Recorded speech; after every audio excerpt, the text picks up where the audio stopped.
Good morning and welcome to America's Home Cooking. I am making pinwheel beef steaks, and with them I want to make some cornbread. Now this cornbread is very interesting in the fact that I'm going to be using whole wheat flour in it, which will give it a different texture, and I always use corn oil when I'm making cornbread because I want that rich flavor of cornbread to come, the cornbread to come out.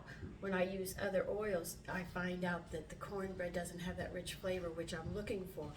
So you're going to be seeing that I'm going to use corn oil in cornbread to bring that flavor higher up.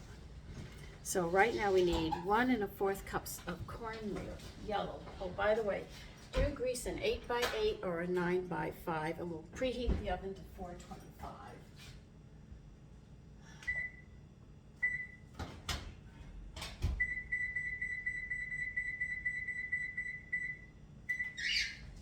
So when you use corn oil with your cornbread, you will notice a different in flavor, and it will be stronger. Let me turn this so you can see more of what I'm saying.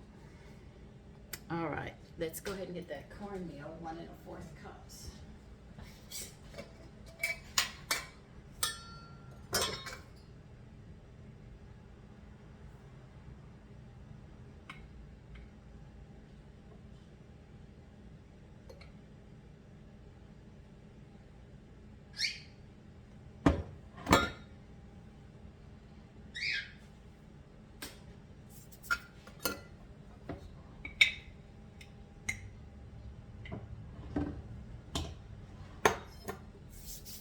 Now the cornbread I grew up with never had sugar in it. I had never had sugar in my cornbread. My husband introduced sugar in cornbread to me. All right, we need 3/4 of a cup of flour.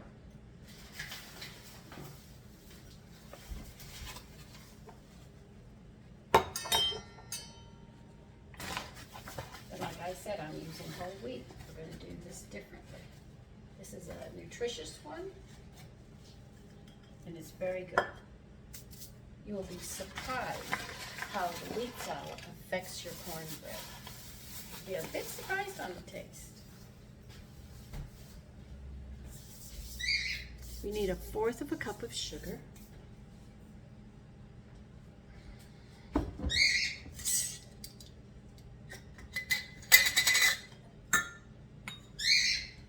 And do remember to level off your measurements for all of your new ones.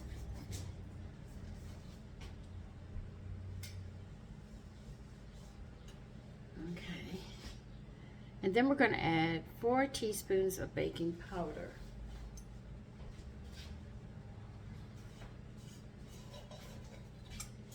I better not use mine on this one. I haven't tried it, so I better use the regular one.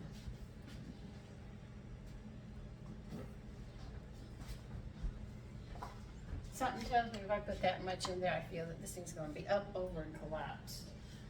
So I use my homemade one. So we want 4 teaspoons.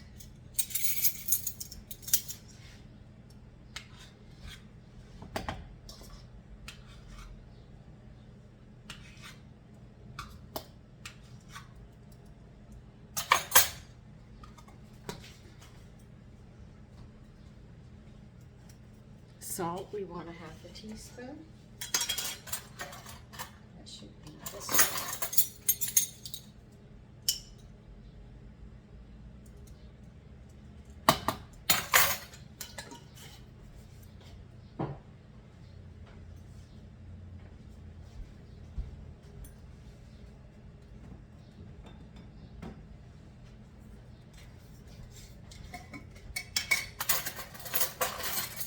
2 tablespoons of powdered milk.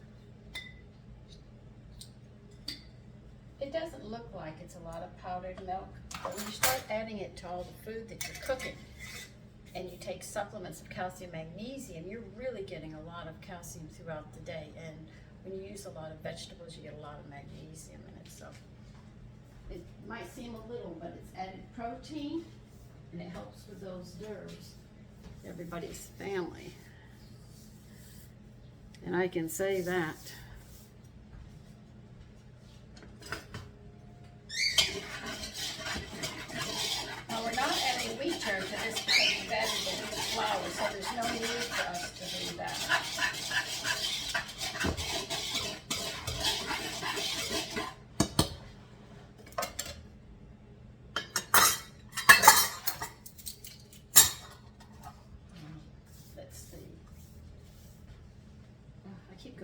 cookbook when I took the page out.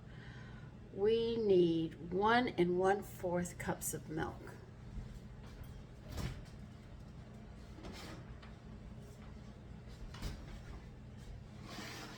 Now, if you have whey for making cheese, you can use it here.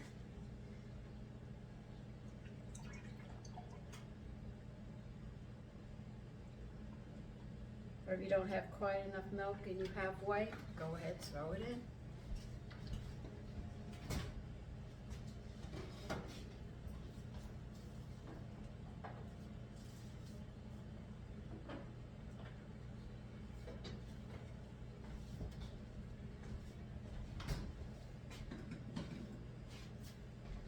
Now we're going to need 1/2 of a cup of oil. So this will take it up to 3/4. Mine for me, not for you, for me.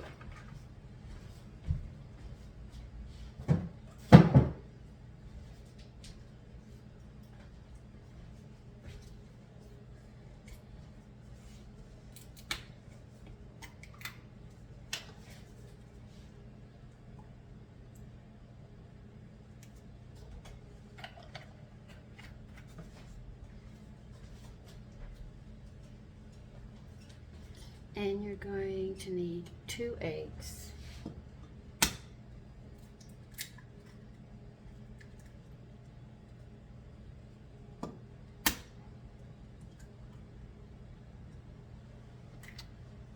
Let's see, this is my fork in the kitchen. No, it's not.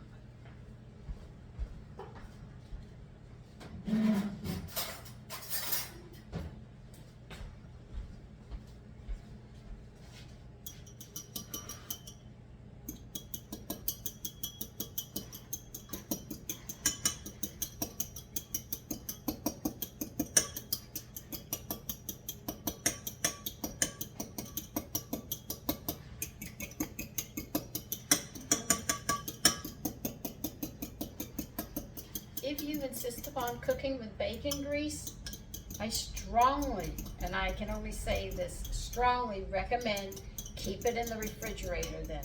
I don't use it unless a recipe calls for it. You'll never see me using bacon grease.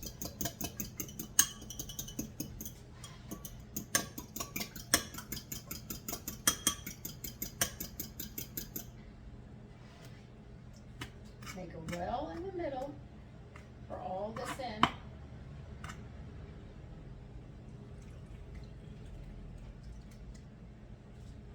And you're going to stir, or I'm using a fork, until dry ingredients are just moistened.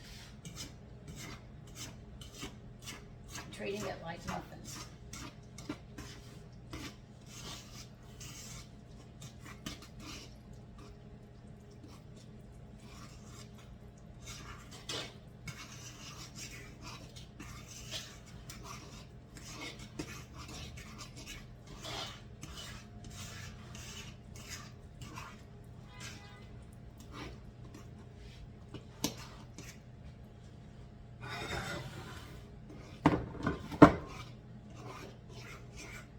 Can't get under the seat. You're gonna need a spoon. Let's see if it's all mixed on the bottom.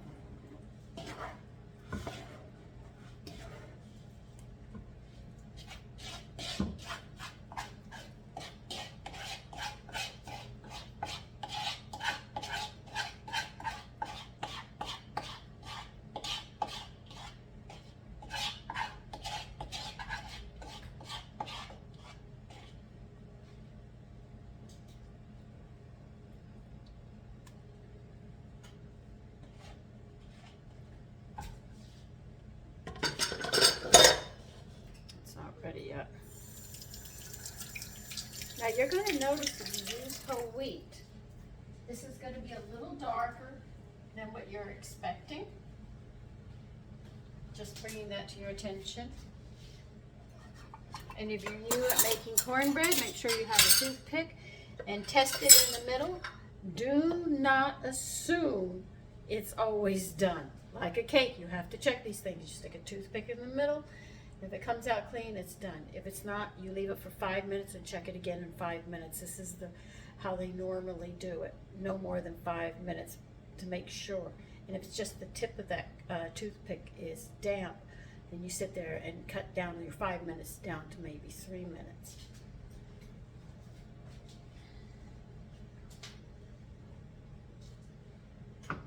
You only have a couple more minutes. So this is why I always keep corn oil on the side, because I love it in my cornbread. It gives a lovely flavor. And the corn is just a richer taste that I like. As soon as that, well, we got 5 more degrees and it'll be going in the oven, so I guess we can wait for it.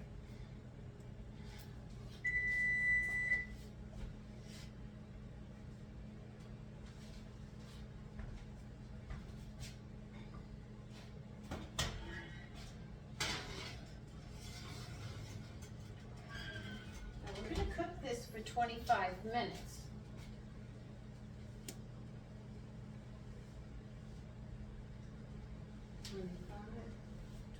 Okay, I'll see you in 25 minutes.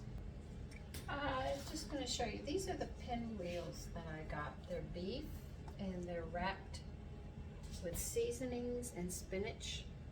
And this is what I'm fixing today.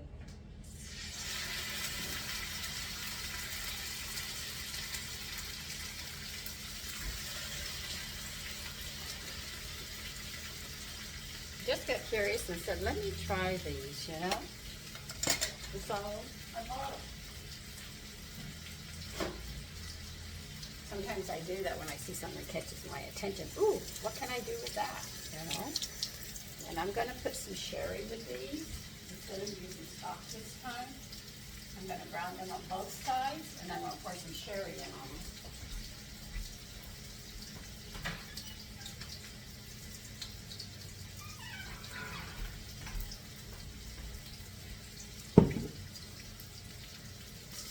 If you're unfamiliar with cast iron, these handles, the lid and everything get extremely hot. A lot of the pans today, they have the special things where you can pick them up, the no sticks, where it doesn't burn your hand and all. But when you use this kind of equipment, it's very, very hot. The handles and all. So be very careful. If you're thinking about using cast iron, be aware you use hot holders because they're going to get hot all over. And they hold their heat quite nicely. And you can have them for generations. We had a honey camp that burned down and we had a cast iron pot belly pot. And it literally did not burn. Though the whole house burned down, it was in flames. They had fire and they said it was a very bad fire. And when we came, that survived. Would you believe cast iron? So if you buy cast iron pots and they're 100% cast iron from end to end, your children, your grandchildren, your great-grandchildren, I mean, they can just keep on handing them down. They are fantastic pots that outlast all the others. I don't think I've ever found anything as good as these and last as long as these. And remember, if you do have them, after you clean them, what you have to do is you take a little bit of oil, very, very little, and you rub the pot down after it's washed and dried, or I dry my grill on the oven when it's dry, but you sit there and you rub it down with oil, and that's how you season them. And they last you a very long time. I am going to add a capful, well, this is a little capful, 2 capfuls of sherry on each one of my pinwheels.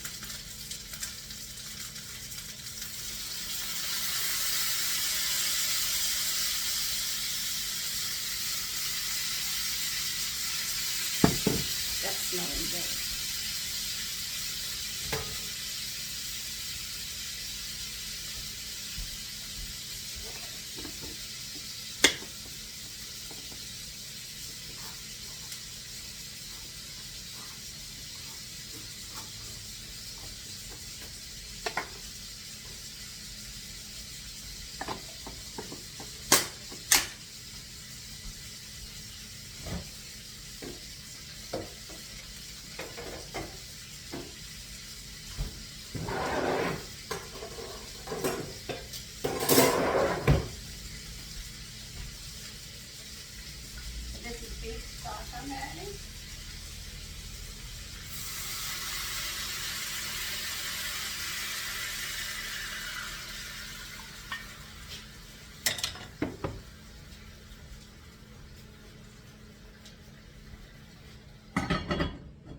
can finish cooking, and I'm going to stuff my face a bit. Okay, let's see what time. I've got some time. What's cute about these cast iron is they have little vents on the side. If you don't line these up, you can vent. Instead of putting your lid to the side. If you want to seal it, you just line it up with little pour spouts on the lid and the pot. A nice idea. It's been 25 minutes. I'm going to check it now.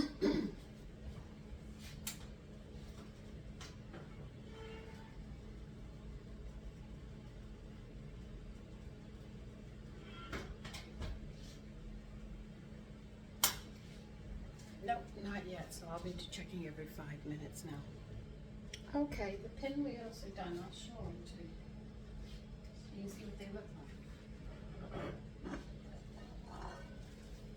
Here they are. And I have the drippings that I'm going to be pouring over them. That's them. Really easy to do.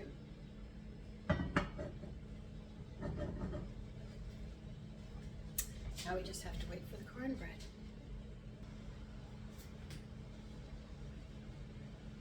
Okay, here is the cornbread. That's it. It's a little darker, but I hope you try it. This is a new way, but it's really a nice way of having it.